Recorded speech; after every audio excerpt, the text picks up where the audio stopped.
Welcome to HQ Spotlight on this Monday, where we will tackle every single bowl game and the entire first round of the college football playoff.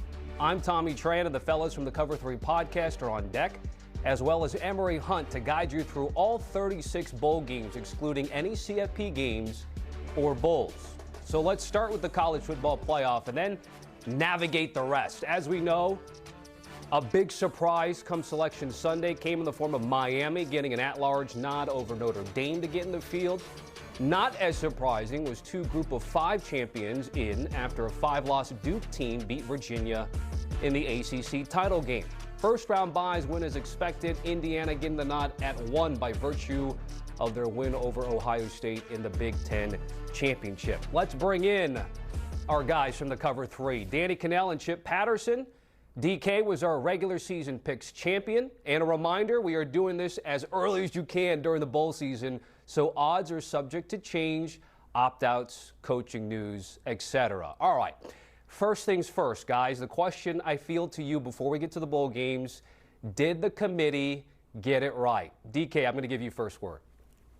No, they didn't get it right. I mean, and as somebody who has pounded the table saying Miami has to be in over Notre Dame, Miami has to be over Notre Dame, finally they got that right. But apparently missing in all this was what they should have done with Alabama, who should have been out. I would have had Alabama and Notre Dame in, I would have had Alabama out, Notre Dame and Miami in, with Miami ranked ahead of Notre Dame. You keep both of them in. They're both playing some of the best football right now. And nobody with a straight face, there is not one person in that room, in the committee room, that could tell me they think Alabama is playing good football right now over the past month of the season, not just what we saw in the SEC championship game, but for a month now, Alabama's been coming apart at the seams. I don't think there was any justification for it other than it was the SEC championship game. We're not going to penalize them. But then I would go back and say, why'd you jump them over Notre Dame a week ago? Brings up some conspiracy theories, but I do not think they got it right. Tommy, I'm okay with the result. I hated the process to get there, the shenanigans, the charade of, there's, this big difference, but, they have to be one spot, as if you cannot compare teams unless they are literally right beside each other in the rankings. That is very, very poor process. But if they had not given us weekly rankings updates, if they had only popped up like the basketball committee and given us this bracket, Notre Dame fans would be furious, but college football fans at large would say, you know what? That makes sense. And that makes sense to me because while Alabama, I agree with you, DK, they have not been playing their best football. And if this was a recency favored analysis, then you could knock the Crimson Tide out, especially for a Notre Dame team that finished the season blowing everybody out. But Alabama's resume was strong. And I do think that in the best, most deserving debate, and everything needs to be weighed a little bit, Alabama did deserve, with their wins on the field, to be able to at least be considered there. So I don't have a problem with Alabama being in. I'm surprised but glad to see the head-to-head respected when it comes to Notre Dame and Miami, with Miami getting in. But again, I hated the process to get there and the way that Notre Dame is left feeling when they saw their name inside the field every single week and then only now at the 11th hour got swapped out. Let's take on that first round. Gentlemen, higher seeds hosting in each game. We start Friday with the aforementioned Alabama Crimson Tide taking on Oklahoma. One of 3 blemishes on Alabama's resume. It's a tight spread with a low total. Chip, I'll give you first word. What's the strongest play you have in this game? It's going to be to take Alabama and lay these points. I think you've got the better quarterback, and I think that the time off will allow this Crimson Tide team to get a little bit healthier and fix some of the issues for a team that I agree was unraveling, especially on offense. This is an Alabama offense that, yes, did not score 30 points since mid-October against an FBS team, but guess what? Your opponent there, Alabama, is Oklahoma. You don't need to score 30 points to win that game. You just need to score like 21 or 24 points. So I'll take the Crimson Tide and I'll lay the short number. I'm not going to overthink this at all. I mean, there was a time about a couple weeks ago I said, are we sure we want to see this Oklahoma team in the playoffs? Because I don't think they're very balanced. I think they're too one-dimensional. But I don't know if I want to see this Bama team either. Do we really want to see this matchup at all? Because it is going to be gross. I don't trust either one of these teams. Alabama versus Oklahoma's defense. Remember, we had Kalen DeBoer out there saying we doubled him up in yardage. He was pretty emphatic, saying he felt pretty good about his team in a loss if they just clean up the turnovers. I don't know if it's going to be that easy this time in Norman, and I dang sure don't trust Oklahoma's offense to do anything. They look like they don't trust John Mateer at all, and if they do trust him, they're crazy for doing so, as he's been a turnover machine. This is going to be defenses on display. Lower scoring game. Give me under 40.5. All right, let's move to the Saturday portion of this first round. See if you guys are a little bit more excited about this next one, which is Miami catching a field goal and a hook against Texas A&M with a total in the low 50s. You guys are both on Miami. DK, give me the handicap here. Oh, I love this game. I think it's a really fun matchup. College Station is going to be rocking. The 12th man is definitely going to play a part in this game. But I think these are two teams. So here's my philosophy in this one. One, there was one point when everybody in the country, through about 5 or 6 weeks, looked at this Miami team and said, they might be the best team in the country. Then they had a game they lost to Louisville where Carson Beck threw 4 interceptions and probably should have had a 5th, and they only lost by a field goal in that game. Then they're kind of figuring things out. They lose to an SMU team, which I don't think was egregious. Yes, it was another Carson Beck interception in overtime at that one. Again, 1 possession. But the thing that I like the most is Miami's been able to bounce back. Like, I feel better about them that they fixed some of their issues. Carson Beck's playing better football than he has all season long. He's been clean the last month of the season. And with Texas A&M, I look at them as a lot of people said, are they the best team in the country? Then we saw what happened against Texas, and I'm scratching my head saying, are we sure we should have had that conversation based on their schedule where they beat up on a lot of the bottom dwellers of the SEC? And I know they beat Notre Dame, but I do think that was even a game that almost got away from them. I think Miami goes in and not only covers, I think Miami wins this game outright.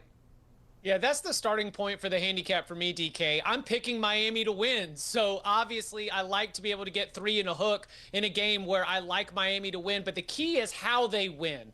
Because one thing that I was looking at when I was breaking this game down was the idea that Marcel Reed, for as many steps forward as he has taken here with a full season as the unquestioned starter, and the offense has looked great. They've been able to endure some injuries at the running back position, showcase their depth. Casey Concepcion, Mario Craver, all that's awesome. Texas A&M is a good team. I feel confident in that. But Marcel Reed under pressure, Marcel Reed with those 9 interceptions in 8 conference games, well, that tells me that Ruben Bain, Akeem Mesidor, and this Miami defensive front can go and win. And that when you've got an all-purpose threat like Malachi Toney, you've got an answer to what Texas A&M can have in Casey Concepcion. And so I will take Carson Beck over Marcel Reed. I think I trust Beck more, even with his own issues and knowing that he'll be under pressure. So I'm picking Miami to win, so I love getting plus 3.5.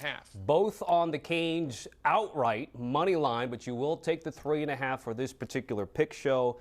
Also, maybe they'll look at that first half of the South Carolina game at Kyle Field, which could have been a difference maker when it comes to the Aggies, but yet they rebounded, won, and are here. Let's get to Tulane, one of 2 G5 teams in the field, catching 16.5 against a Lane Kiffin-less Ole Miss team at 56 and a hook. Danny, you are going to lay the 16.5 despite Ole Miss not having its head coach. Yeah, I don't think it matters that much, especially when I saw Charlie Weiss Jr. going back to Ole Miss. That was what I was worried about. I mean, not everybody thinks about Lane Kiffin as this unbelievable offensive mind, and he is, but he hasn't called the plays in a long time. Charlie Weiss got handed the reins to this offense back at FAU quite some time ago. So when he was allowed to come back and Lane Kiffin, had that olive branch out to Ole Miss, said we don't want to miss anything, I do think that was a huge win for the Rebels because I don't think things will change that much, specifically on the offensive side of the ball. It's his system. It's been his play calling. And so I think that is bad news for Tulane. Now, I do think of the G5 matchups, this one, obviously the point spread has it closer too. I think there's a greater chance that this game is close for a little bit, but ultimately too much Kejuan Lacey running the football. I do think Ole Miss wins and covers pretty easily. I am taking the John Summerall is going to Florida angle and applying it to my handicap because John Summerall is game planning to stop Ole Miss. he is game planning to stop a conference rival. I think that there is going to be an idea of how this group is prepared to be able to try and slow Ole Miss down. And maybe it is going to be a little twofold where you're using Jake Retzlaff and his legs to play some keep away from that Ole Miss offense. But I think that there is a competitive edge that Tulane actually gets from the fact that their coach is leaving. So as John Summerall is preparing to go up against a future conference foe, I'm going to say he's got that thing dialed up so that Ole Miss can't just run away with this. So I'm going to tackle the total with John Summerall's defensive mind. I'm going to go under the 56.5. This year's first-round batch of games will feature two of the largest spreads we have ever seen in a college football playoff game all time. There it is, only bested by Bama Notre Dame in 2020 and then Bama Oklahoma in 2018. We have James Madison catching anywhere between 20.5 and 21.5. It has already straddled both sides of that 3-touchdown fence. The total is also 50 and a hook. Chip and Danny have both liked the Ducks here, whether it's 20.5 or 21.5. Why is that, Chip? Because you can set this thing at 23.5, 24.5, 27.5. I might outline this. This is a horrible, horrible matchup for James Madison when everything is taken into consideration. Here's what I mean by everything taken into consideration. Number one, you're going from Harrisonburg, Virginia, all the way out to Autzen Stadium, which is a tough place to play, even for Washington, your neighbors out there in the Pacific Northwest. So incredible travel. The home field advantage is going to be bananas. They are excited in Eugene to be able to host a college football playoff game. But then there's the X's and the O's and the Jimmies and the Joes here. I think that you've got an advantage along both lines of scrimmage that are going to make it so that Oregon doesn't even need to go out there and dice you up with all of their speed. They can beat you with the physicality. So I think Alonzo Barnett, the James Madison quarterback, who can be very good, but also make some mistakes when he's late. You don't even have to rush wide receivers back from injury. You can run the football with that sort of, gas approach that Will Stein likes to take. I like the Ducks big in this one, obviously. I do too. I mean, pretty much everything you said. This does remind me of a matchup we saw in a New Year's Six game when Liberty was undefeated from Conference USA, and they went out and got a nice, welcome party from Oregon in a bowl game, and that game got sideways in a hurry. I don't know. There's going to be one of these games will be close early because of some trickeration, some scheme potentially, and everyone's going to be like, see, I told you maybe they could hang with them. But ultimately, there's too much firepower. There's too much advantage along the offensive and defensive lines of scrimmage. Oregon will pull away and win with ease. I'm with Chip. I would even entertain an alt line. Good start to this bowl picks show, gentlemen. And as we take a look at the odds to win the national championship, Ohio State, despite losing to Indiana, still the betting favorite to go back-to-back at plus 250, although just 20 cents better than the Hoosiers. If you want to just hold a ticket and say you had JMU or Tulane at those astronomical numbers, be our guest, but don't go too crazy on them. So we're going to go bowling next, where Brent Brennan's Arizona Wildcats take on last year's CFP participant SM.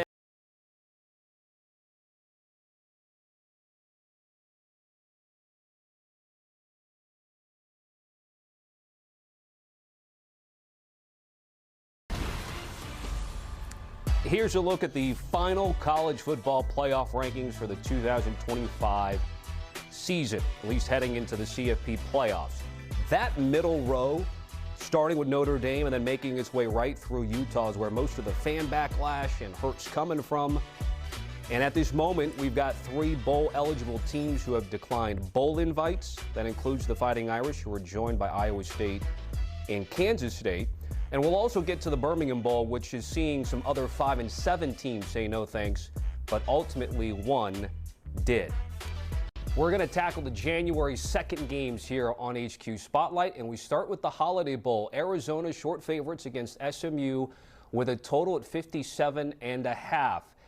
Danny, you and Chip are on the under. Take me through why you think points might be at a premium relatively here with these two teams. I think we got two really good defenses on our hands. I mean, I'm kind of curious to see Kevin Jennings, what his status is. Something to keep an eye on for SMU to see if he plays. Both teams. I mean, you just don't know. Noah Fafita's had a nice season, but both of these teams are top 3 in their respective conferences in scoring defenses. SMU is second behind Miami in sacks and getting after the passer. So I think that could make for a long day for Noah Fafita and company. Ultimately, I think this is one where the defenses dominate. So I'm under the total. Yeah, I'm right there with you. Good points about sort of where these two teams stack up. I think Arizona's defensive excellence is something that was a little bit of a surprise. I mean, we saw that they struggled last year in year 1 under Brent Brennan, and while you've still got Noah Fafita, and you still do have some talent on the outside, I really thought this was a Wildcats team that finished the season strong because of what they were able to do with that defensive improvement. Looking at the time they have to be able to scout against what is a high-octane and very difficult SMU offense to handle, I think that they'll be well prepared and ready to go. I mean, nothing Arizona doesn't already have to face in the Big 12. So, yeah, I think it's a fun, tight game between these two teams, and ultimately defenses win the day. You guys are both on the under at 51.5. You don't want to give the Tommy Tran Sportsbook and spot you 6 points. Our next game had the total at 57 and a hook here, and that's the Duke's Mayo Bowl with Wake Forest and Mississippi State. Interestingly enough, you guys didn't touch the total in this game, but you guys are head-to-head when it comes to the 3 and a hook. And again, Danny, Wake Forest, the Demon Deacons are going to be your play here?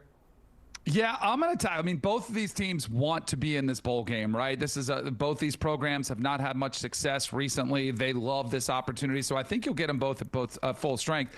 I'm going to back the Wake Forest Demon Deacons, though. I do think Jake Dickert has done such a phenomenal job of making this a team that has done a really good job being the most improved in the ACC, and the job that he's done with Robbie Ashford, the quarterback, as a dual-threat quarterback, has been pretty phenomenal. So I think they'll have some success slowing down Mississippi State's passing attack with some results. I think this could be a higher scoring game, but I do think you do see Wake Forest come out. I'm going to take those points, especially it's over a field goal. It's been 2.5, 3.5. I love it over, if I get that 3.5 and a hook, the 3 and a hook, I like that better for Wake Forest, obviously. But I think this one's going to be a close, fun game down to the wire. You're channeling the energy of Wake Forest's 55-52 win against Texas A&M in the 2017 Belk Bowl, which was in this very building. And at that time, DK, that was the largest gathering of Wake Forest alumni. That's it. The Belk Bowl is where we had the largest gathering of Wake Forest alumni. I'm jumping on the other side, Mississippi State. Speaking of Belk Bowl history, I was actually in the building for Dak Prescott's MVP performance in the Belk Bowl. It was his last college game. I think that Mississippi State, like we have mentioned here, very, very much wants to be here. If you are Jeff Lebby, this is a game that you take seriously. I do think that you've got an athleticism advantage against Wake Forest. I think it shows up. I'll take the Bulldogs, anything up to about 6 points or so. Okay, Chip Patterson laying down the numbers there. Let's get to, by the way, the winning coach of that one will have the honor of getting gallons of mayo dumped on them. That's always a nice yearly. Which is a reward, question mark? Right, viral video, exactly. That's a lot of responses that people usually have when the coach gets dunked on. Liberty Bowl's got a tight spread. Navy catching about 1.5 against Cincinnati with a total at 55 and a hook. Both of you guys are on Navy at the moment, but DK, we were talking about potential opt-outs, maybe some line movement here. This could be a candidate here moving forward.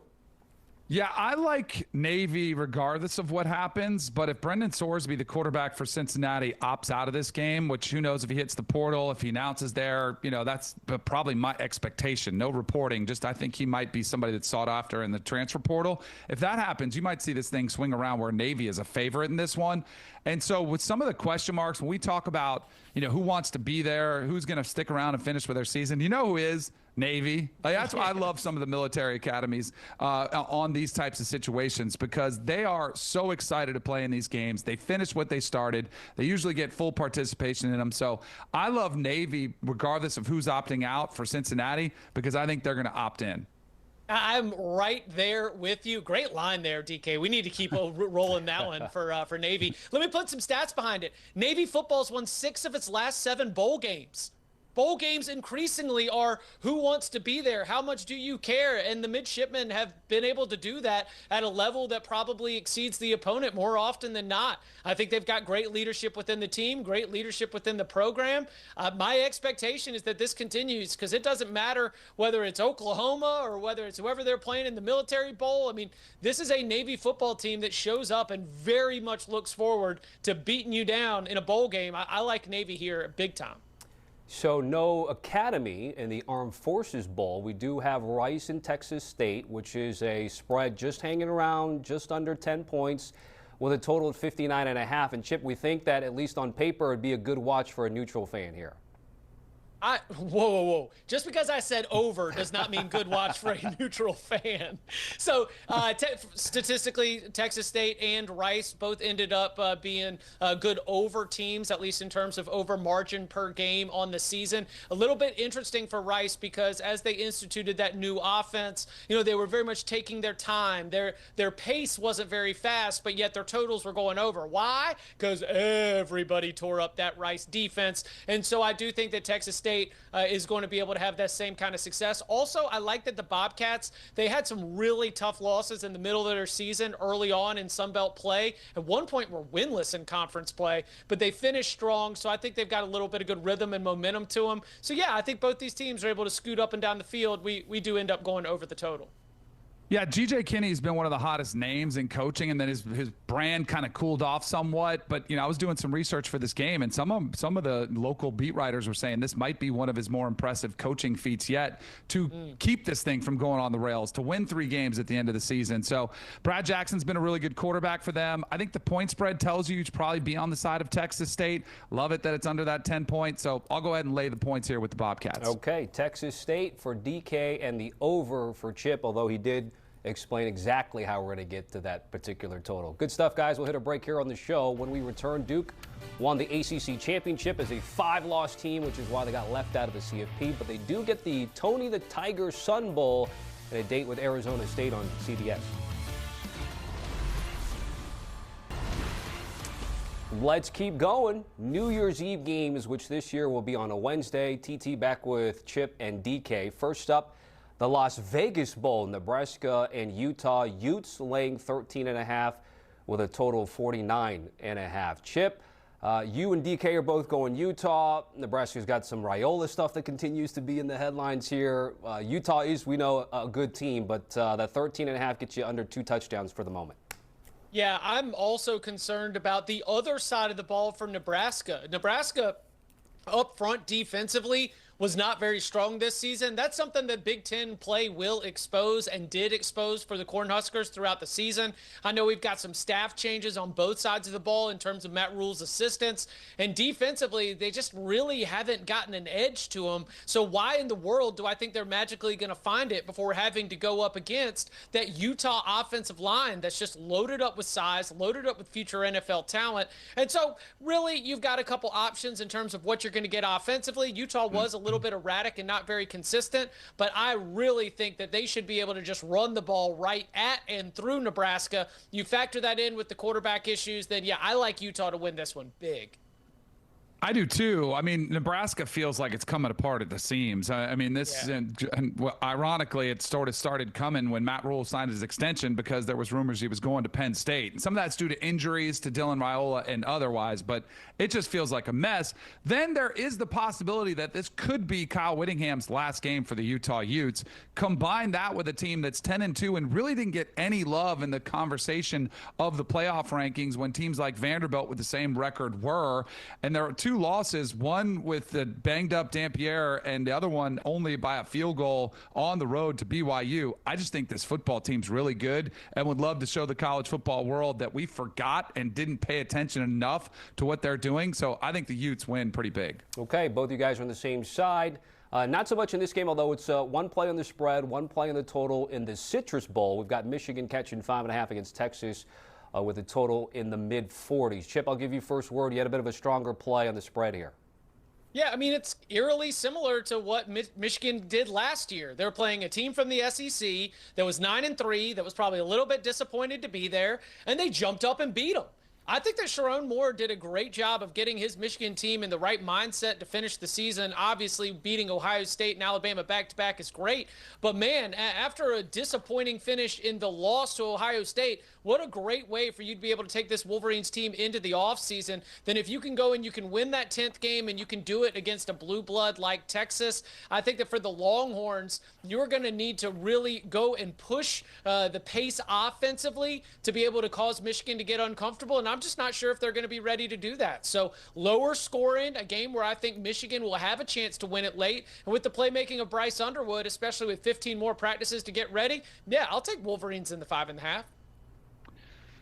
Lower scoring is music to my ears because that's where I'm going. I'm going on the under in this one. And I don't know if it's 15 practices or 30 practices be enough to fix Bryce Underwood because it was a rough year for him. And I do not trust them to go up and put up a bunch of points against Texas defense.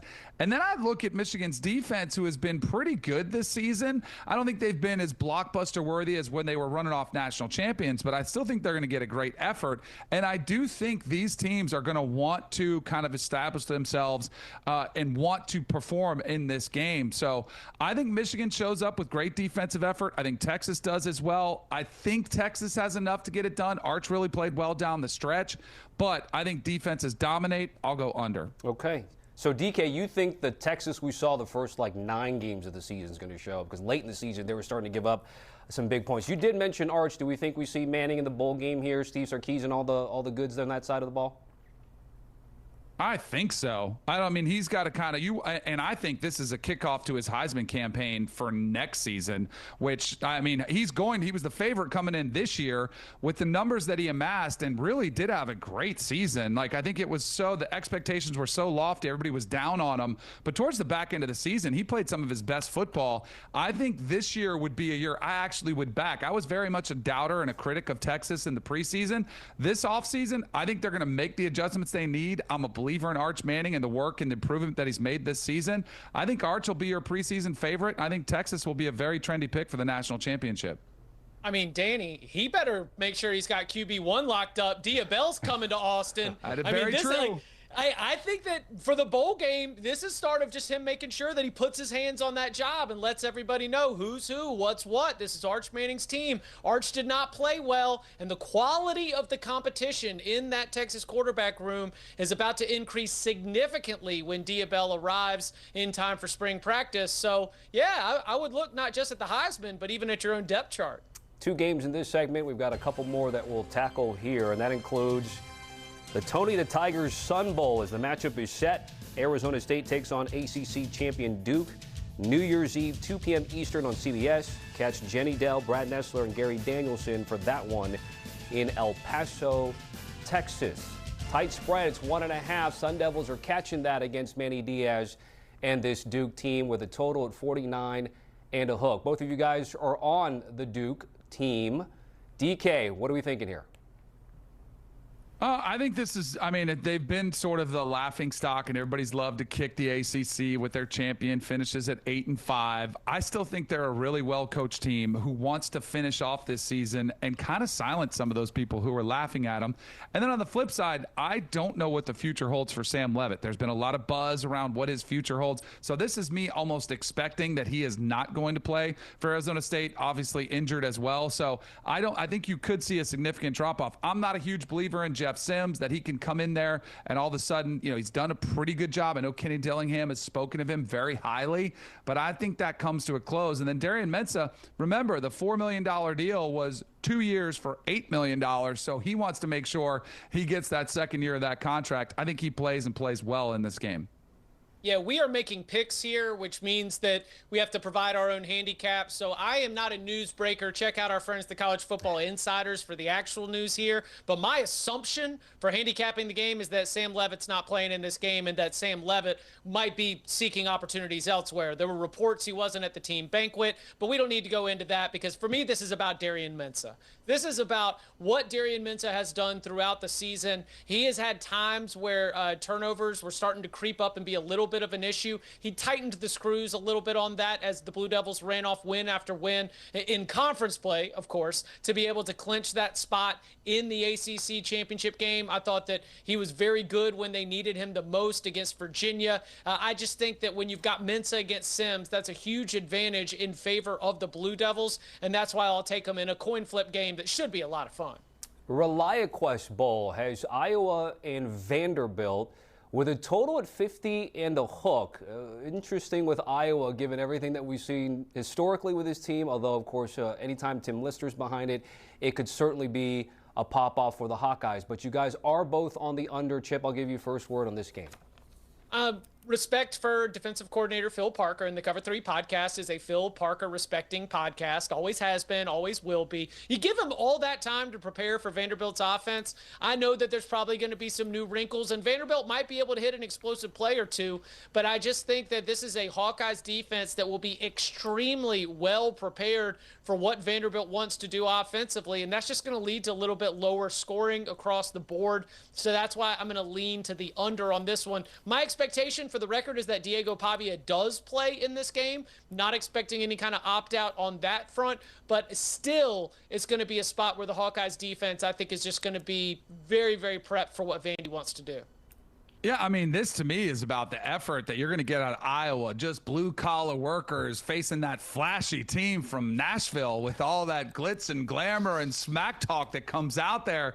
I kid, but I do think Iowa's going to be ready for Diego Pavia and would love nothing more than to shut him down as somebody who's probably going to be the Heisman runner-up. And then on the flip side, Vanderbilt's defense probably doesn't get enough credit. I think they're going to do a pretty good job slowing down Mark Gronowski and company. You mentioned Tim Lester, Tommy, the job that he's done as the offensive coordinator. There is potential there. I just think this will be a lower scoring, defensive dominated game. So I'll take the under. Doors, by the way, are favored by 4.5 in that one. Time for another break here on the show. USC was a lot of CFP teams' best win this season on their resumes. Trojans take on TCU in the Alamo Bowl on the 30th.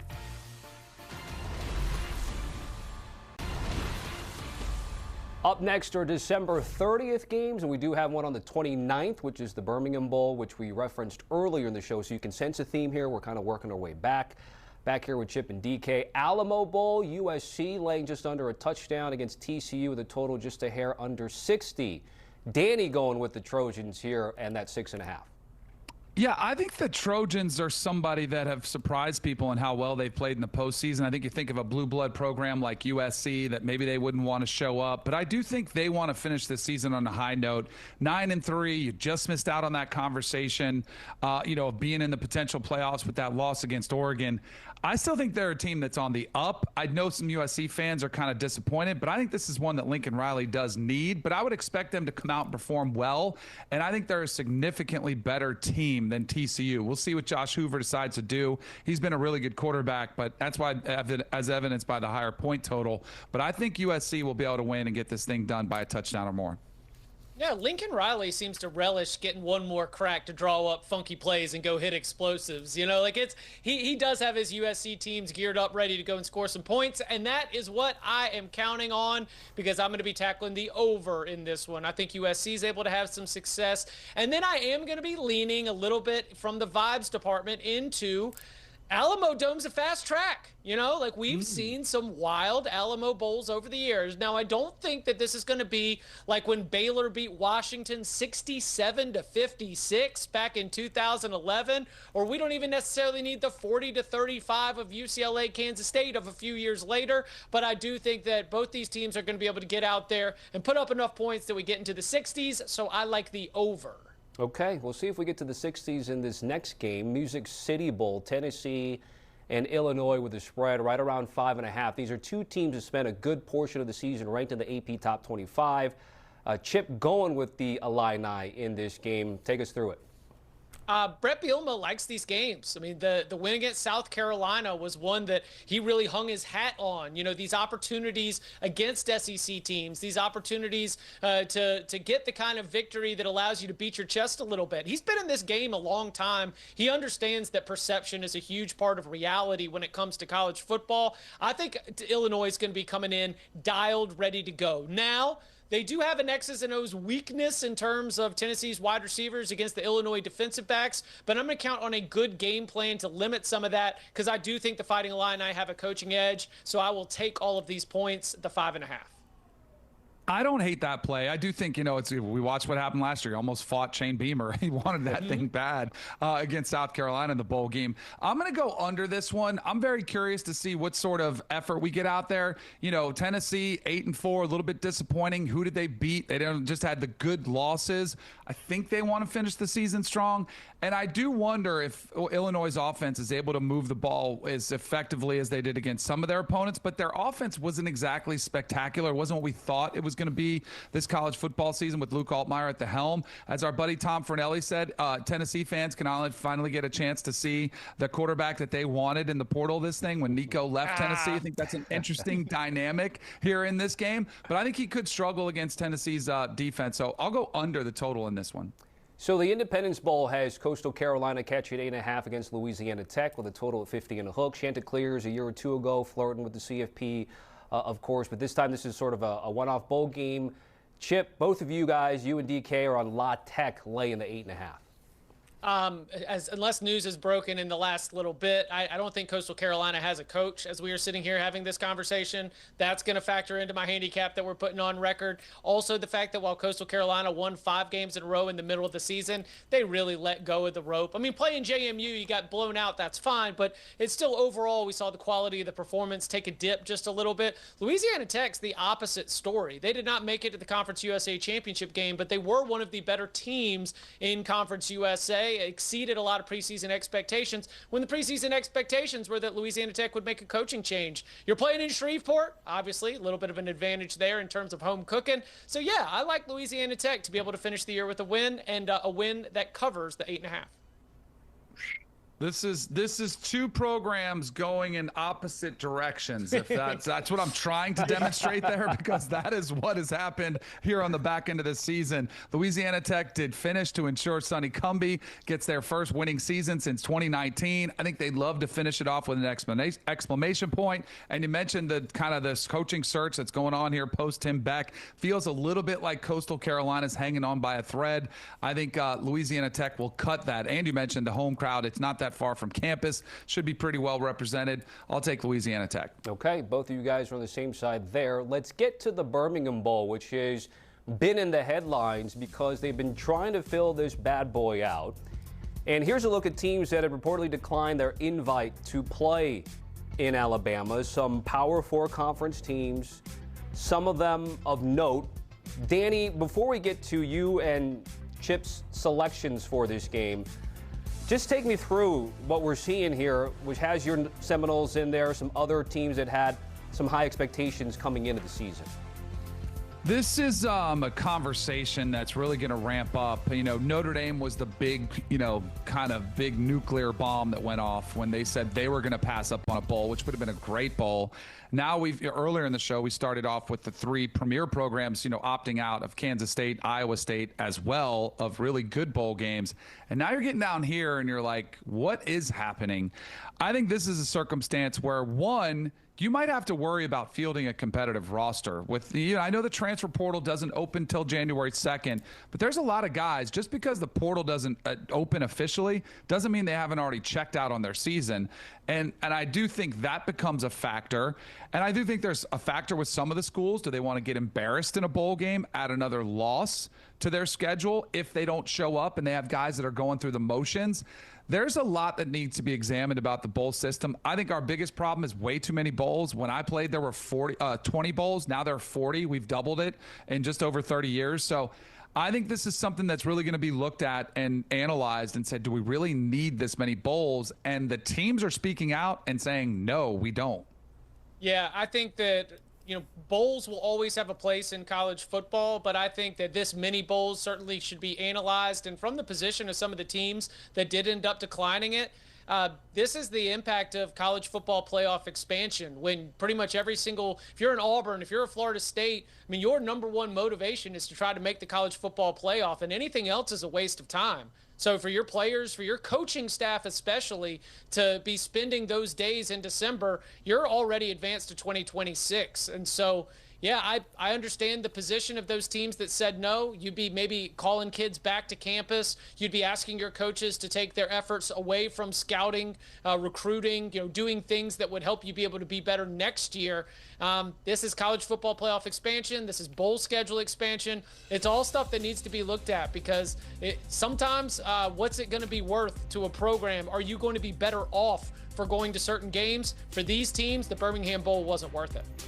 Again, a reminder for folks, 6 wins is bowl eligible. If they're short of that, they start dipping into 5 and 7 teams. A lot of those 5 and 7 teams that we saw on that list said no. App State, though, did say yes to play Georgia Southern in the Birmingham Bowl. Sun Belt special, 2.5-point spread, 59.5-point total. Chip, you did pick a side in this one. Absolutely. Oh, I'm fired up for this one. All right. So App State, we always say, bowl games are all about who wants to be there. Well, I'll tell you what, App State sure wants to be there. They're finally the ones that picked up the phone and said yes. So I've got no question about motivation when it comes to Dow Loggins Mountaineers. The other part of this is the revenge angle, because earlier this season, Georgia Southern came into Boone and they went into Kid Brewer Stadium and they jumped out to like a 17-3 halftime lead, shut the place up, put App State in the bag and zipped it up. But then App State came roaring back. It was the kind of game where an App State fan might be thinking, you know what, if that game had 5 quarters, we were going to storm all the way back and win. Now you get your chance. 4 more quarters against a rival that goes all the way back to the SoCon days. I like the Mountaineers plus the points. So I'm on the under for 2 reasons. Okay. One, and this is the highly scientific, highly well-researched, highly thought-out methodology of they played once already and they went well under the number that we're predicting now. But I do think there is something to the effort. Like when I look at bowl games and we're talking about teams wanting to be there or not, I think of guys on defense being like, do I really want to hit this guy? Like you go through the motions, a lot of arm tackling. You look like you're trying hard. But I do think, and you mentioned App State opting into this game and having a rematch, the opportunity there, I do think you get great effort from both of these two teams on the defensive side of the ball. I know defenses have not been the strong point this season for either one, but I'm going to go ahead and fight that trend anyway and say this game goes under the 59.5. Good stuff. We get DK for one more block, so let's tease it now. Clemson was a preseason top 5 team, fell on some hard times. Some other teams did that, like Penn State. The two will try to end their season on a high note in the Pinstripe Bowl.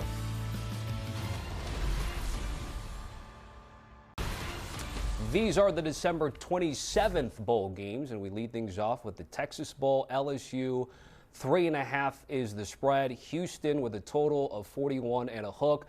Both of you guys going go Cougs. DK, go Cougs. Why is that?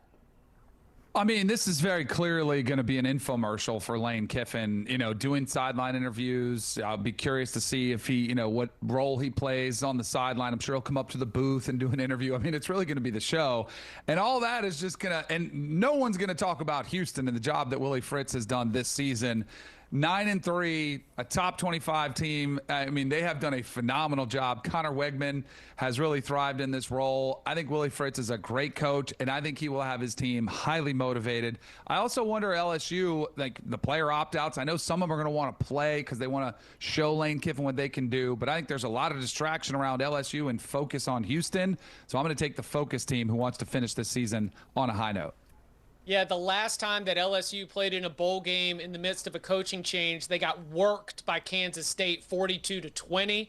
And they were having some roster number issues as well. I think that we might be very much looking at a team in transition going up against a program that is taking steps forward and really building for the future, leaning on their core. So yeah, I like being able to get Willie Fritz, a terrific coach in any circumstance, but being able to get him minus a short number against the LSU team that will be a shell of the group that we saw in the season. Gator Bowl is up next. Virginia Virginia catching a touchdown on a hook against Missouri with a total of 49.5. You guys are going head-to-head. Danny, Virginia, the Cavs bounce back after that OT loss to Duke? Yeah, I'm going to go, again, another coach who's done a phenomenal job, Tony Elliott, has done there. Even that being said, I didn't love the little trick play to try to extend the game at overtime, and it ended up costing them the game. But I do think Chandler Morris and company could provide some, issues for that Missouri defense, which is so good. This, to me, also is a who wants it more. Virginia's got a chance to get 11 wins on the season, something this team has not done. I think you look at the effort. I think they'll get it. I would not pick Virginia to win this game. I think it will be competitive, lower scoring game, but I'm going to go ahead and take the 7 and a hook. I'm going to lay the points with Missouri here, and I think this is going to be one of those spots where the ACC's poor record in bowl games in recent years really is just laid out before you, because Missouri is not, the best team in the SEC, but they're pretty good. And Virginia is not the best team in the ACC, but they're pretty good. I mean, they are occupying very similar spaces within their own leagues, but I think that the two leagues are about as far apart as this spread, if not more. So I'm going to go with the better team. I'm going to go with the better conference. ACC's bowl game woes continue here. I think Missouri wins by 10 or more. New Mexico Bowl's up next. You got North Texas laying 4.5 against San Diego State. North Texas was a championship game short of getting to the college football playoff. San Diego State was one step short of that, losing to New Mexico. Couldn't even get to the Mountain West there. But the total's at 55.5, as I mentioned. Both of you guys are in San Diego State. Danny, is this a fate of UNT? Is there something you've seen in the Aztecs here in terms of taking the points? Yeah, I do. I think this is a potential letdown spot for North Texas. They were right there. They were on the cusp of making the big dance and having an opportunity to play for a national championship potentially. Come up short in a tough loss to Tulane. Eric Morris and potentially Mestamaker, their quarterback, could be having – we clearly have a coach going to Oklahoma State. I think it could be a package deal that you end up seeing. And meanwhile, in all this coaching carousel, Sean Lewis, the coach at San Diego State, who probably should have gotten more looks, did not. I think they'll have his team on an edge going into this one, a little bit more excited about the matchup, opportunity to play a team with a top 25 in front of it. So I'll say San Diego State. I'll take the points, and I wouldn't be surprised if they win the game outright. Yeah, little column A, little column B for me, a fade of North Texas where Eric Morris is out. And like you mentioned, I don't know if we'll get Drew Mestamaker in this game, whether he's going to Oklahoma State or to somewhere else. Might just be a game where he decides to take everything easy, don't risk injury, but it also is San Diego State. I just think I was very impressed with the Aztecs this season. They were a team that was a defensively led team, which, Sean Lewis didn't get hired away, but his defensive coordinator just got hired away, so somebody was paying attention. And I was thinking about tackling the total here, but North Texas's defense is a little bit weak, and Jaden Denegal, San Diego State quarterback, has had times this season where he's had big scoring output. So overall, I will fade the Mean Green. I will back an Aztecs team that impressed me this year, so I like getting the 4.5 here. Chip did target a total in our next game, but we do start with Danny. It is the Snoop Dogg Arizona Bowl out in Tucson. Miami of Ohio catching 3.5 against Fresno State with a total at 44 and a hook. Danny, are you going Matt Entz's team? I don't know who's going to play quarterback. They've gone through a few this year, but you're taking the Dogs out of Central California in this one. I am. I mean, the Dogs playing in the Snoop Dogg Bowl. I think that makes a ton of sense. Matt Entz also has been a really good coach, won an FCS championship. Fresno State, 5 out of his last 6 bowl appearances. I'll go with that trend and say Fresno State wins this game by more than the 3.5. I think they're been more consistent all season long, as well as Miami's had a little bit of stuff to deal with too. Fragrant Fresno State with the California edge in the Snoop Dogg Bowl. I think they're used to the surroundings just a little bit more. Hey, no, but this has been a Fresno State team that has dealt with a little bit of an identity shift as Matt Entz has come in. They have been, as you mentioned, going through quarterbacks. Offense wasn't very consistent all year long, but defensively, they were pretty rock solid. And I think that is just stylistically going to be a matchup against Chuck Martin's Miami, Ohio team, which had its own quarterback instability, right? Daquan Finn left the team. I think both these defenses lead the way. I mean, 44.5, low number for an exhibition game. I understand, but I think an appropriate one, which is why that my lean here is to go under. Fresno State, good parts of the season, had E.J. Warner, Kurt Warner's kid, slinging it around there. Pop-Tarts Bowl, Georgia Tech catching 2.5 against BYU, 55 and a hook. Both of these teams obviously had CFP aspirations leading all the way up to the end here. Chip, you've got a stronger play on the spread here, and it is BYU and the short number. BYU in bowl games under Kalani Sitake is a pretty good bet. They tend to not have a whole lot of opt-outs. Usually they tend to bring very good effort. They tend to bring performance that's a little bit closer to what you get in the regular season. And that's not a fade or saying anything sideways about Brent Key's Georgia Tech team, but instead, just as a starting point breaking this bowl game down, I'm going to lean BYU's way. But then there's also the Yellow Jackets defense, which really struggled coming down the stretch of the season. And they only held Georgia to 16 points in the regular season finale, but I could argue that some of that was attributed to Drew Bobo getting injured in that game for Georgia's offensive line, as well as just sort of the way that Georgia was handling its business on that Black Friday in preparation for the SEC championship. So I think it's a really fun game. I think it's two teams that I both enjoyed watching throughout this season, but I think BYU will have enough success offensively against that Georgia Tech defense to win and cover this number.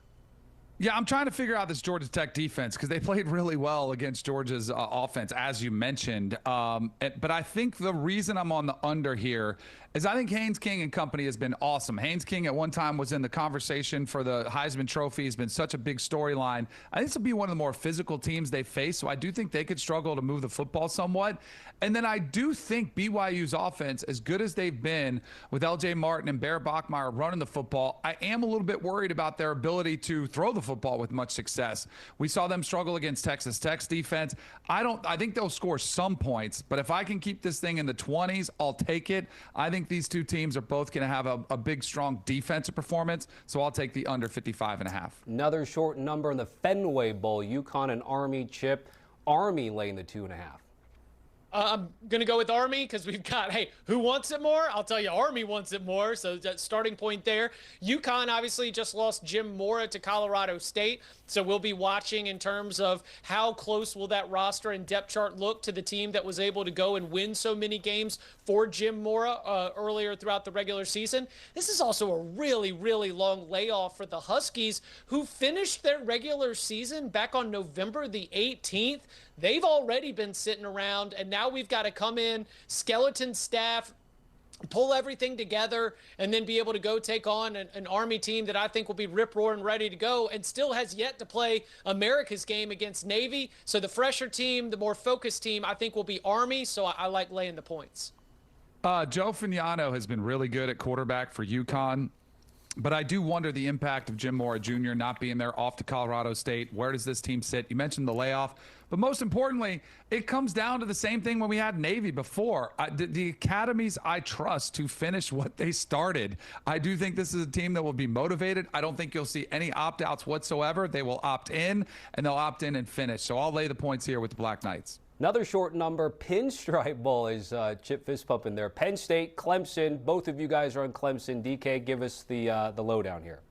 I mean, Tommy, if you want to see a matchup, just go back and watch our preseason specials. When I had Penn State to beat Clemson in the postseason. That was my pick, was Penn State to beat Clemson. But a lot has changed since then, including they're not playing in a national championship game, which I thought. And neither one of these teams have reached their full potential. Clearly, we've got a coaching change at Penn State. Clemson's been playing better down the stretch. That's what it is for me. And I know Penn State kept things from coming off the rails, but this is an entirely different team. And I give him credit. Terry Smith, who was the interim coach before they hired Matt Campbell, they were still fighting pretty hard. But I do think Clemson, once again, Dabo's shown one of the best cultures there. They had the nice strong win where they dominated South Carolina in a rivalry game. I think this will have similar type feel. I think this actually could be a fun game, but I trust Clemson to show up and finish the season. So I'll lay the points with the Tigers. It speaks to the culture side that the exact same reasons why we're taking Navy and Army are also the reasons why we're taking Clemson. That I just trust this group where, your dedication, your commitment to the job is just so integral to everything that Dabo preaches. And I think that the way that Clemson did not let the season go off the rails, given the high expectations and the early losses, I think just sort of backs up exactly who he is and what kind of program he runs. And we've seen this from Clemson, by the way, where they wind up in a bowl game that is so far below what anybody expected. And that was in the Gator Bowl against Kentucky. And the Tigers took that game very, very seriously. They were excited to win in. They carried it into the offseason in terms of a little bit of momentum. I know that Clemson's going to bring that same kind of energy, that same kind of attack against Penn State. So I like being able to take Dabo's Tigers and that Clemson culture. Both teams preseason top 5. All right, last one in this segment, Military Bowl, Pitt laying 5.5 against East Carolina. Total in the low 60s. You guys are going head-to-head. Danny, Pitt Panthers to play. Boy, I think Pitt dodged a bullet when Cade Bell's name was circulating potentially for the Florida Gators offensive coordinator position. They went and got Buster Faulkner, so they'll have him back here. I'm assuming that Mason Heintzel's going to play, just a freshman. He needs the work. He needs the experience. And, boy, they're pretty special together. Pitt has been banged up a lot. Again, keep an eye on opt-outs, but if they're healthy and they do have a full complement of players, I think they're the better football team. They're a team that was in the race. And, Pat Narduzzi made a lot about the Notre Dame game. We didn't want to be there. We didn't care what the score was. This is one where I think Pitt wants to finish the season on a high note to carry some momentum into next season. So I'll lay them with the Panthers.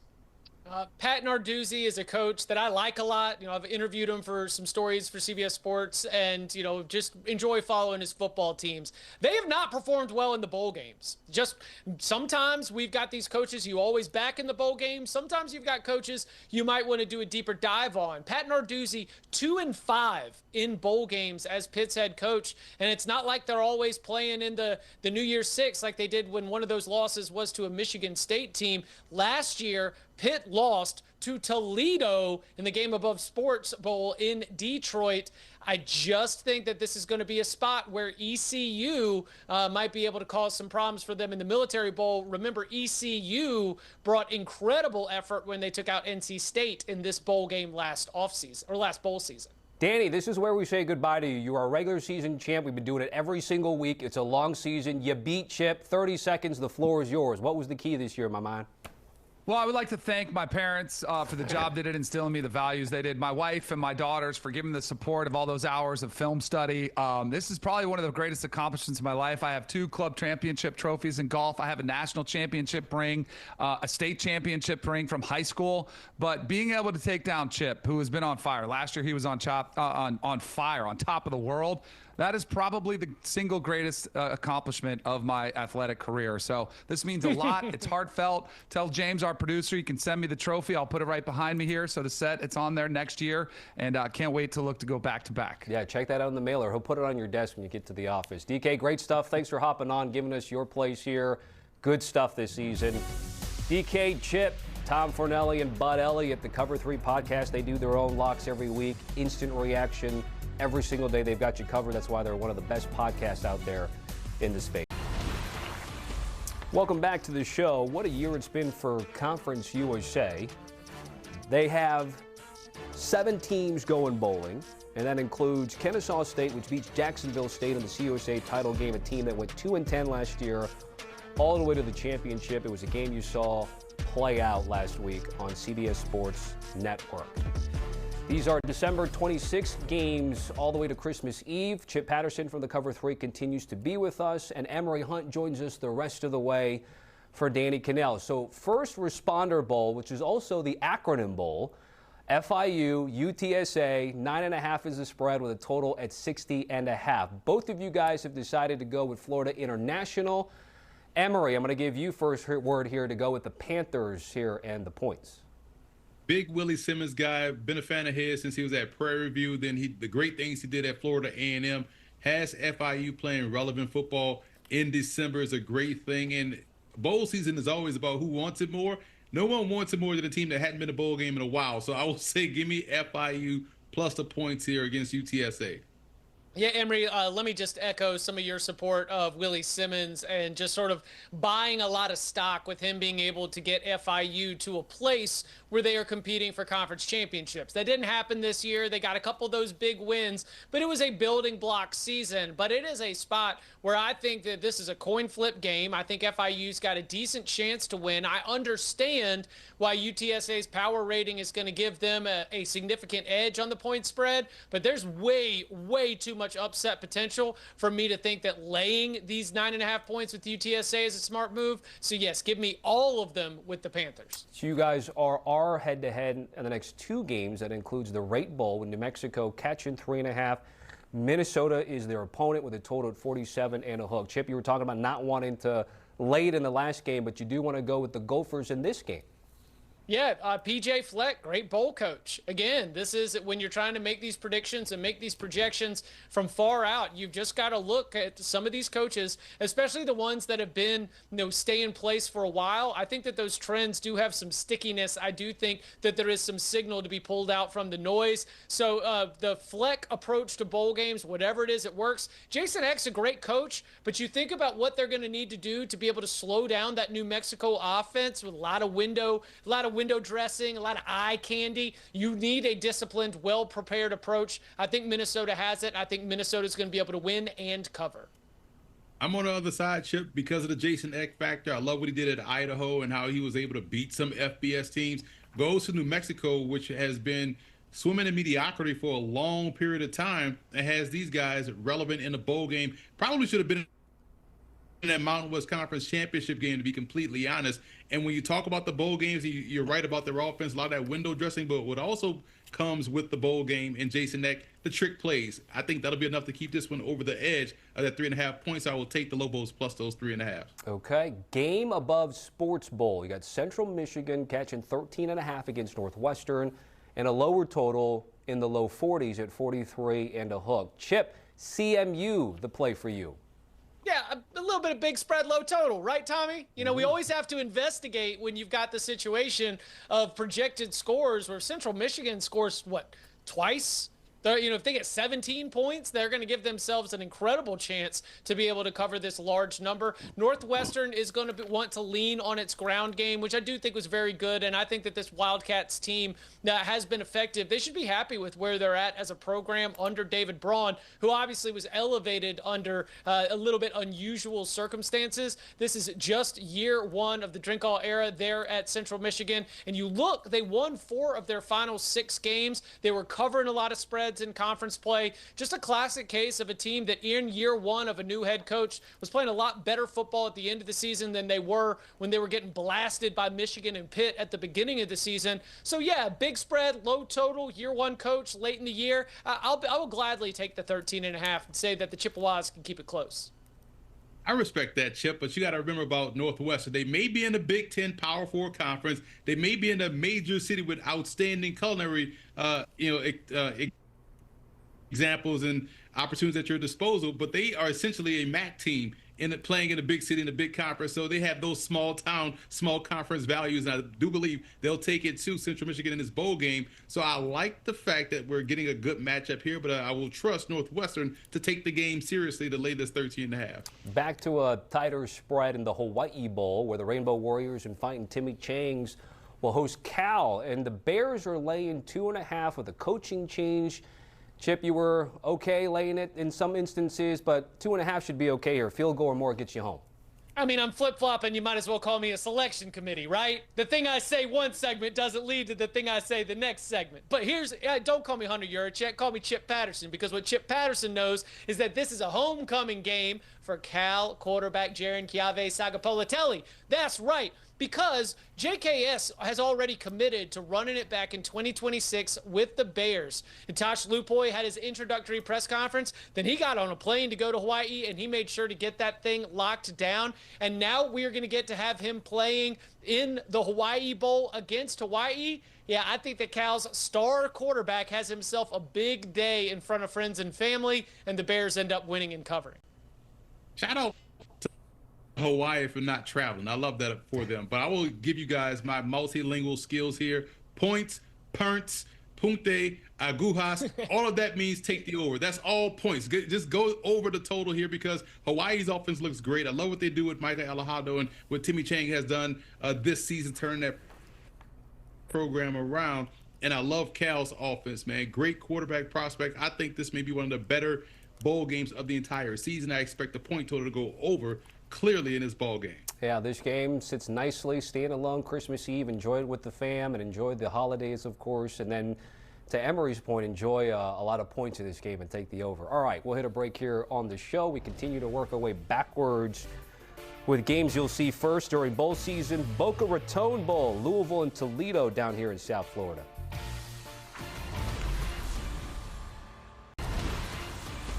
Back with Emory and Chip for games happening December 22nd and 23rd. Up first is the Frisco Bowl. Dan Mullen and his crew, UNLV, 4.5-point favorites against Ohio with a total at 62 and a hook. Chip, taking the Rebels laying it today for that game.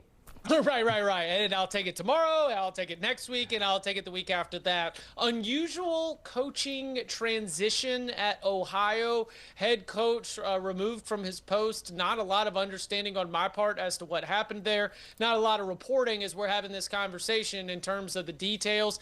Don't like those vibes, gentlemen. On the other side, UNLV, I thought, did a good job of making it all the way to the conference championship game that we just saw over the weekend. And look, I know that inside that building, they're not about, moral victories, but I thought the Rebels did a good job of hanging in that game after a really tough start. Boise jumping out to a big lead. The Rebels kept fighting. I like the DNA of that for Dan Mullen's squad, so I will lay the short number against Ohio. I'm glad for UNLV that they no longer have to see Boise State again in conference championship games. But I'm with you, Chip. I don't know what's going on in Ohio because usually I would back the Bobcats in a bowl game, well-disciplined bunch, take everything seriously. They'll finish what they start, like you and Danny talked about earlier with Army and Navy and those service academies. But in this ball game, with all that surrounding the Bobcats, give me UNLV minus these 3.5, 4.5 points. You guys are on the same side. A lot in this segment. So New Orleans Bowl is up next. Western Kentucky, also 4.5-point favorites against Southern Miss with a total in the mid-50s. Chip, the Hilltoppers are the selection here. Yeah, I'll take Western Kentucky in this spot. This one is not my overwhelming, favorite here. I thought Charles Huff did a really good job with Southern Miss, but now we're looking at what's the future of Southern Miss football going to be looking into the future. So the constant turnover that program has had, both basically the whole Marshall team coming over. Now we've got to think about what the roster is going to look like moving forward. Just a lot more consistency on the topper side. So I think it is the roster and coaching change consistency that has me leaning Western Kentucky's way in this one. The only saving grace for Southern Miss in this ballgame is that 1 hour drive from Hattiesburg to New Orleans. At least they'll have the stands packed and have a good time on Bourbon Street. Outside of that, nothing is going to go their way in this football game. I'm right there with you, Chip. Give me Western Kentucky big against Southern Miss. Boca Raton Bowl is the only one in this segment that is north of a touchdown. Toledo 8.5-point underdogs against Louisville with a total at 45 and a hook. Louisville to play, Chip Patterson, for both you and Emory here. Yeah, Jason Candle off to take over as the new head coach of UConn. So now the Rockets are in a period of transition. On the other side of things, Jeff Brom, after having his name not necessarily a top choice for everybody, but sort of floated around throughout the coaching carousel, he notified Louisville officials he is not going to make himself available. He is focused on the Cardinals for 2026. We remember what happened when Miller Moss got benched and we started working on the rest of that quarterback room. I'm going to be looking there for where I think that Louisville starts to have its eyes on the future. So I will take the Cards in what should be a good depth-defining piece for the Jeff Brom era. I'm going to stand on a little bit of a soapbox here because the last games we've talked about, the first 3 games we've talked about in this block, all these coaches are gone. Like, what's going on in college football? Like, give me a coach that's going to be there. So I trust Louisville. I trust their run game, man. I love the fact that Louisville is kind of thought of as this passing team, but man, they can really run a heck out of the football. And I also believe their point of attack on both sides will take advantage of a Toledo Rockets defense and offense that is not built to handle that down and down consistency that they'll see from the Cardinals. So I'm laying these points with Louisville, man, but please, coaches, stay in one spot. Yeah, it makes it easier for the rest of us too, by the way. Just the carousel tracker gets a little bit crazy once we get out of the Power Four, but that's why we have you guys to lean heavily on. We've got the famous Idaho Potato Bowl to round things out here for this segment. We've got Washington State, 3.5-point underdogs against Utah State, and a total at 54.5. Emory's taking the total, but Chip, you picked the side, which, by the way, this will now be a Pac-12 game next year with Wazoo and the Aggies. You're taking the Aggies laying the points. Yeah, I thought Utah State was a fun team. Year one of Bronco Mendenhall back in coaching. It was good to have him back. I thought the Aggies, not always the most consistent defensively. They got a little bit leaky from time to time, but they could run that daggum football, and they did a good job of that. Washington State on the other side, we got a team who lost its head coach and Jimmy Rogers, who's off to take over at Iowa State to backfill the Matt Campbell exodus. So I'll take Utah State, a team that I've liked and backed and been pretty good against the spread through the season. So I'll take the Aggies and lay the short number against a Wazoo team that is in the middle of a coaching change. I love how Utah State uses that old kung fu mythology where we're going to use your momentum against you. They want to just grab you down and bring you on the ground so both of you guys are just wrestling in the dirt. That's what they do in regards to their defense because they ain't going to stop anybody. And so I expect this game to go back and forth. A ton of points will be scored, which is why I like the over here for the Aggies. But I do lean your way, Chip. I like how aggressive Utah State can be with their run game. They do have the element of the explosive play, but I just feel like their defense can't be trusted to get stops consistently against a Washington State team who is also replacing their coach too. So I would like this one to go over as well. All right, Emory leaning with Chip with the Aggies laying the points, but feels much better about the over of that game with the Cougars. All right, we're going to hit a break here. Let's see if Emory can be somewhat unbiased when it comes to his Raging Cajuns taking on Delaware in the 68 Ventures Bowl coming up in about 10 days.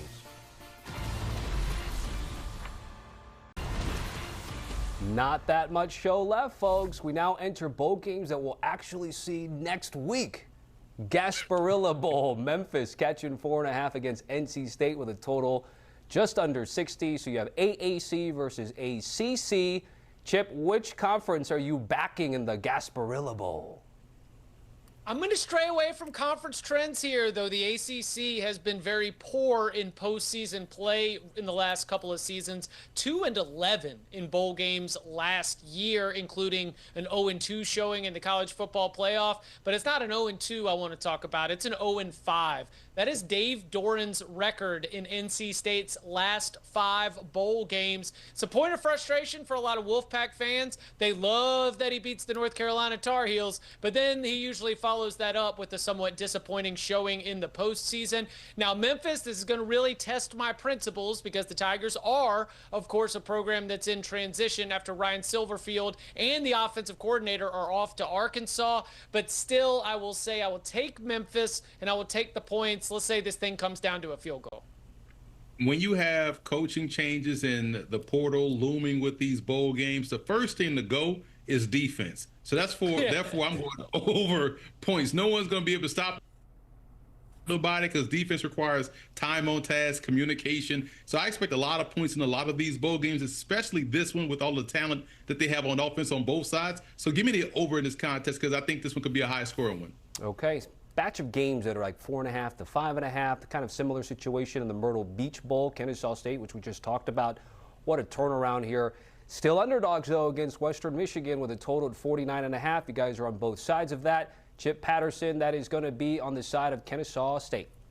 I love this bowl game, and we get this. The game has moved, or at least the tie-ins have moved. But to make it simple for fans who might not be aware, the teams that are playing in this game are champions. These are not teams who you got to wonder about where they're at. No, these are teams that just went out and laid it all on the line on championship weekend and found ways to win. Western Michigan in the MAC, Kennesaw State in Conference USA, a thrilling game that we had here on CBS Sports Network. I am going to take Kennesaw State. I'm going to take Jerry Mack's crew. I loved what he told our own Jordan Giorgio after the game, that when the game was on the line, they're putting it in their best player's hands and let him go win the game. That best player, of course, being the quarterback Amari Odom, who can beat you with his arm, he can beat you with his legs. I think this is going to be another well-played, competitive game. So I will take the points, and I will take the quarterback that has already shown that he can get it done in crunch time.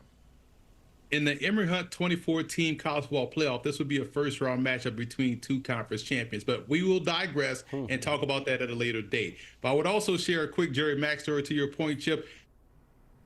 I was at the Celebration Bowl when he was the head coach of North Carolina Central, and he put the ball in his outstanding quarterback Malcolm Bell's hands on 4th down. He threw a bomb for a touchdown, and North Carolina Central had the game time points, but because they celebrated in the Celebration Bowl, they pushed the extra point back to the 25-yard line. They missed a kick, lost by 1 to Grambling. So he ain't lying when he say he puts the ball in his best player's hands. So I like them in this bowl game. I know he's a great coach, great talent, and you're right, that was a great game on our network. So I'm taking the Owls plus the points here.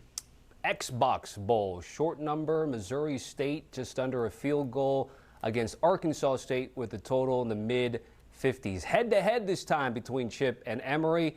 And what do we do? Catching the points here, Chip, in this one? Yeah, I'm going to go with Missouri State here. Obviously, if I'm going to take them on this short number, I think that they can go and win the football game. Head coach Ryan Beard for Missouri State, I think, did a commendable job guiding that program through this season in Conference USA. Obviously, being available and getting picked for the bowl game is something that they're going to be very excited about. Ryan Beard, who is Bobby Petrino's son-in-law, maybe a coach on the rise to watch. He's going up against Butch Jones. I will go advantage to Beard, advantage to Missouri State. Xbox Bowl, man. What Atari up to? What ColecoVision at? Let's get busy. Let's get crazy. Give me Arkansas State. I like the talent that they have on offense, and I thought Butch Jones did a really good job in galvanizing this team, and it just came up a little bit short in that Sun Best Conference. But Arkansas State taking on Missouri State, I like this matchup for different reasons. This is a big recruiting battle matchup as well, considering where these two teams are located, but I will take Arkansas State to get the job done. A couple more games left to go. Let's have Emory lead things off because we talked about leading into right now the Fighting Emory Hunts, the 68 Ventures Bowl, Louisiana laying 2.5 against Delaware at 57 and a hook. Emory, I'm guessing you're going to go with your team laying the number. Would you even dare to go further than that, say they're going to win even big in this game? I mean, we already know they already won big. They win big on the football field. They win big with CBS Sports football analysts. They win big all the time. So when you look at this matchup, this is a place we've been already. Mobile, we beat the brakes off South Alabama, so check. And then you got Delaware. They ain't really done nothing since they became the first state. Outside of that, it's really what? They won some national championships at the FCS level. I'm a big fan, though, of Ryan Carter, head football coach, all seriousness, and what he has done in the transition from FCS to FBS. We used to always say Delaware was an FBS team in disguise at the FCS level, and this is their first game. They're going to be amped, but Louisiana had to win 4 straight bowl games to get to this bowl game, and they were one of 8 teams to go to 8 straight bowl games. So put that in your pipe and smoke it, Cajuns by 40. Yeah, that's where I'm at, Emory. The way that Michael Desormeaux got this team back on the same page, that as soon as that calendar flipped to November, it's winning time, baby. Just win after win after win after win. Looked dead in the water after the loss to Troy, and the Cajuns rallied. So it is the resiliency of that squad and the momentum that can carry into this this bowl game, which I think is an advantage. If you're going to talk about the momentum carried over from a winning streak at the end of the season, don't tell me that is going to be able to extend all the way to January 2nd, right? But that's not where this game is. This game is December 17th, and so I'm going to take a little bit more in my handicap out of the way that you finish the year because that game's coming up soon. You can keep your focus. You're not going home with your family for the holidays and then coming back to campus. So I think that Louisiana keeps the winning streak going. They win their 5th game in a row, and they cover the spread along the way. Again, that game's next week, folks. It's coming up quick, so no rest for the weary when it comes down to there. Cure Bowl, which could be another acronym bowl, ODU USF. So we have Old Dominion catching just under a touchdown. Bulls are laying it there with a total of 56 and a hook. And Emory, because Chip's playing the total here, you like USF in this game. I do. Hopefully we get sunshine in the Cure Bowl. This has been one of the more rainiest bowl games we've ever seen over the course of time since it's been in existence. But I love UCF. Even though they're losing their coach, this is a team that has tremendous talent. I like this point spread at this point for them. Local games, so to speak, but give me these guys to go out there and take care of business and send their head coach off in the right way. Emory, you're a Southern. It's the South in December. You know it's going to be damp It's going to be cold. It'll probably be rainy or at least misty a little bit. I hope it leads to a sloppy field and explosive plays because my best bet here is going to be to take the over. ODU had some crooked numbers on the scoreboard this year. They were involved in a lot of shootouts, even a shootout loss to James Madison where you were just dealing with 30s, 40s, 50s. So they are obviously capable of it. And while you have to wonder what the impact is of Alex Golesh leaving the South Florida team, I still think that when you've set up an offense that has the wide receivers spitting on the sidelines, spread all the way out, you're still going to have enough open space on the field for it to be leaning in the high-scoring direction. So I'm not going to downgrade the offensive potential of the Bulls after Alex Golesh leaves, and I certainly am expecting Ricky Ronnie's Monarchs to be able to get out there and scoot. So I'm going to be going over what is already a pretty high total. All right, we're going USF and the over in this game. We've been talking about bowl games for almost 2 hours, but we're not done yet. We actually have bowl games coming up this weekend. That includes the LA Bowl with Boise State and Washington for all those Pacific Northwest fans making the roadie out to Southern California.